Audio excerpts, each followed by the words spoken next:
Hello everyone दिनैनि बे गोदान मोनसे भिडिअनि गेजेरजों नोंथांमोनखौ गासैखौबो बरायहरबाय। सलागोफोर दायो आं नोंथांमोननि सेराव नोंथांमोनाथ' भिडिअनि टाइटेल आरो थाम्बनेलफोरावथ' नायनानै एसेब्लाबो हमनो हाखादों जानांगौ दे।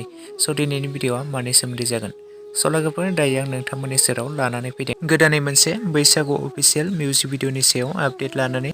लोगोफोर बे बैसागु मिउजिक भिडिअनि टाइटेल आरो थाम्बनेलनि मुङानो जादों बाक्सा जिल्लानि सना लाबो आदा। लोगोफोर बे बैसागु मिउजिक भिडिअआवनो जों गाहायै फाव खालामनाय नुनो मोन्दों राजिब कुमार ब्रह्म आरो बिथांजों लोगोसे पुजा मोसाहारी बिथां आरो मेथाइखौ रोजाबदों सुलेखा बसुमतारी बिथां, करिय'ग्राफ खालामदों बिग्राय बसुमतारी बिथां। लोगोफोर बे बाक्सा जिल्लानि सना लाबो मिउजिक भिडिअआ जोंहा रिलिज जानानै थांबाय।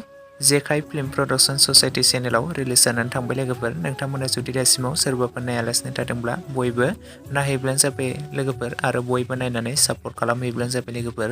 स' लोगोफोर आरो सोर सोर नोंथांमोना बे मिउजिक भिडिअखौ नायनानै मोजां मोनखो कमेन्ट सेक्सनाव लिरना फोरमायहरदो लोगोफोर।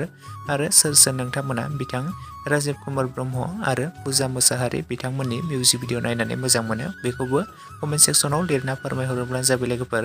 स' लोगोफोर लोगोसेनो दासिमनि सर्ट आपडेट भिडिअ बेखिनियावनो। भिडिअखौ नायनानै जुदि नोंथांमोना मोजां मोनदोंब्ला लाइक शेयार एन्ड कमेन्ट्स खालामदो। लोगोसे चेनेलाव गोदानै फैदोंब्ला साबस्क्राइब खालामनानै खाथिनि बेल आइकनखौबो अल प्रेस खालामना लादो जाहाथे नोंथांमोना बेफोरबायदिनो आपडेट्स भिडिअ मोनबाय थायो।